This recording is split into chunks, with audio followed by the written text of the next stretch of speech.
남은 무리 제2장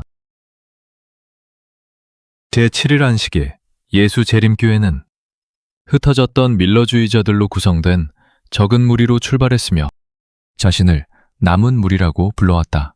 이 표현이 처음 사용된 것은 1846년에 출판된 소책자 흩어진 적은 남은 무리에게일 것이다. 1849년 조셉 베이츠는 요한계시록 12장 17절의 하나님의 계명을 지키며 예수의 증거를 가진 자들을 인용하여 재림 신도를 남은 무리로 묘사했다. 1853년 엘렌 화이트는 안식일을 지키는 재림 신도를 하나님의 남은 백성이라고 언급했다. 1855년 J.M. 스티븐슨이 이 운동을 떠나려 하자 사람들은 그에게 하나님의 남은 백성으로부터 분리되지 말라고 권고했다. 1857년 제임스 화이트는 재림 신도들에게 남은 무리에게 주어진 특별한 부르심인 라우디게아 교회에 주어진 기별에 순종할 것을 호소했다. 교회 이름을 고민하던 1860년 재림교회 선구자들은 남은 무리를 후보로 고려하기도 했다.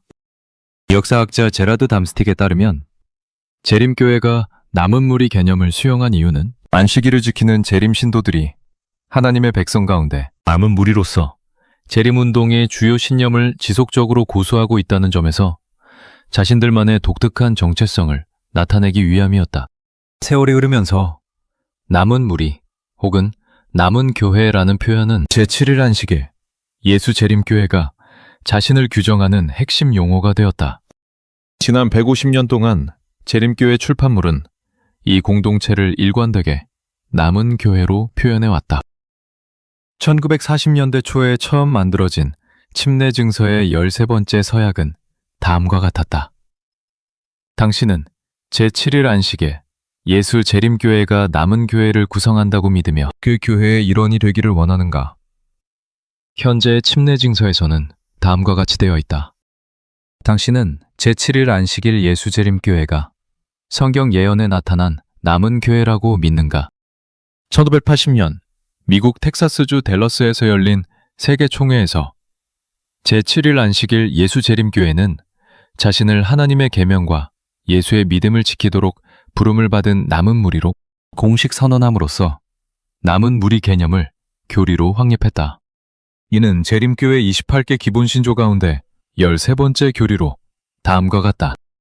세계적 교회는 그리스도를 진실히 믿는 모든 사람으로 구성되었지만 마지막 시대, 즉 배도가 만연한 시대에 한 남은 자손이 하나님의 계명과 예수 믿음을 지키도록 불러냄을 받았다.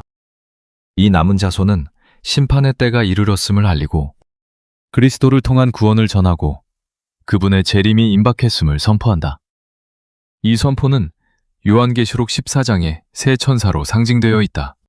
그것은 하늘에서 심판하시는 사업과 동시에 일어나며 땅 위에서 회개와 개혁 사업을 완수한다. 모든 신자는 이 전 세계적인 증거 활동에 각자의 역할을 담당하도록 요청을 받고 있다.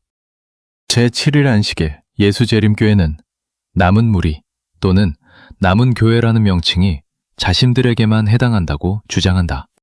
다른 어떤 조직이나 교회도 남은 무리로 여기지 않지만 동시에 우리가 지상에 존재하는 하나님의 참된 자녀들이지만 유일한 참된 그리스도인이라고 믿는 것은 아니다.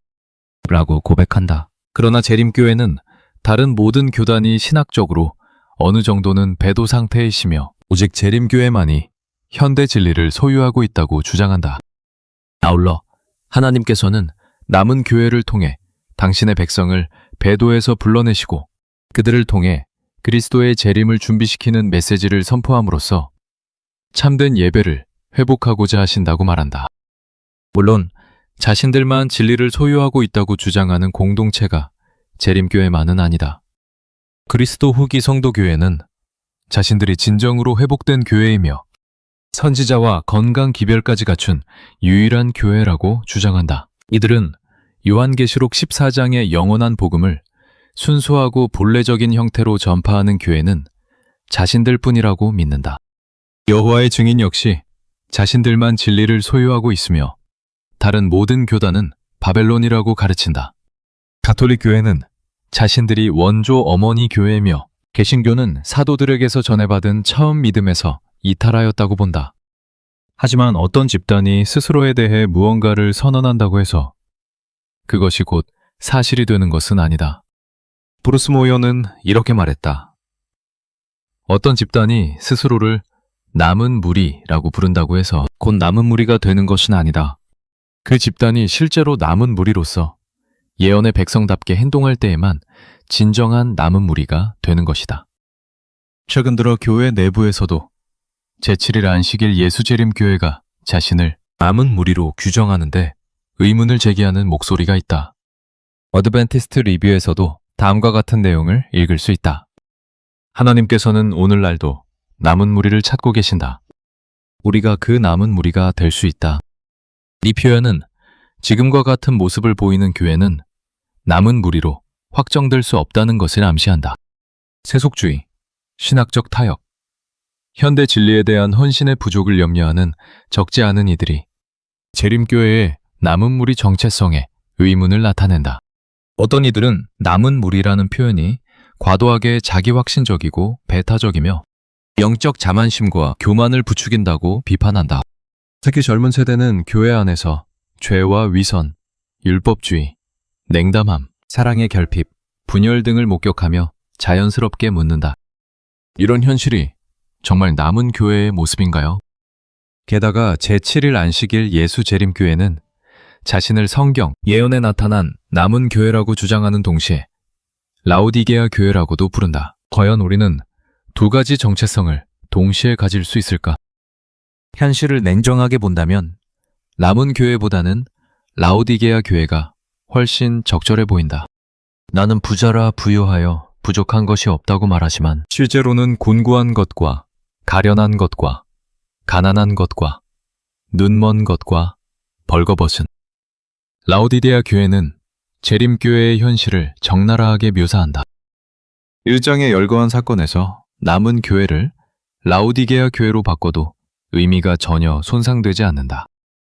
라오디게아 교회가 출판한 책을 읽고 처음 안식일 예배에 참석한 젊은 여성이 있다. 그러나 누구도 그녀에게 인사하지도 이름을 묻지도 말을 걸지도 않는다. 나이든 한 성도가 그녀의 진주 목걸이를 째려볼 뿐이다. 한 아이가 울고 있다. 라오디게아 교회의 지도자인 그 아이의 부모는 사람들 앞에서는 사이좋게 보이지만 집에서는 싸우다가 결국 이혼한다. 이 문장이 앞선 것들보다 더 자연스럽게 느껴지지 않는가? 제7일 안식일 예수재림교회가 자신을 라오디게아 교회로 규정하면서 동시에 남은 무리로 여기는 것은 모순처럼 보인다. 주님은 라오디게아 교회를 향해 내 입에서 너를 토하여 내치리라고 경고하신다. 반면 남은 무리는 짐승과 그의 우상과 그의 표와 그의 이름의 수를 이기고 벗어난 자들로 묘사되며 그들에게는 하나님의 검은고를 가지고 유리바다 위에 서게 하겠다고 약속하신다. 우리가 어떻게 이처럼 상반된 두 정체성을 동시에 가질 수 있을까? 과연 가능한 일일까? 당신의 손에 있는 이 책은 남은 무리를 다룬다. 남은 무리라는 개념이 어떻게 시작되고 전개되었는지를 성경의 처음부터 끝까지 추적하면서 다음 질문에 답하고자 한다. 누가 남은 무리인가? 무엇이 남은 무리를 결정하는가? 남은 무리의 일원이 되기 위해 거룩해야만 하는가? 회심하지 않은 자도 회심한 자들과 함께 남은 무리에 포함될 수 있는가? 남은 무리 안에 남은 무리라는 개념은 성경적으로 타당한가? 남은 무리도 배도할 수 있는가? 라오디게아 교회는 남은 무리인가? 제7일 안식일 예수재림교회는 남은 무리인가? 아니면 현재 우리의 상태를 고려할 때 이 주장 자체를 다시 검토해야 하는가?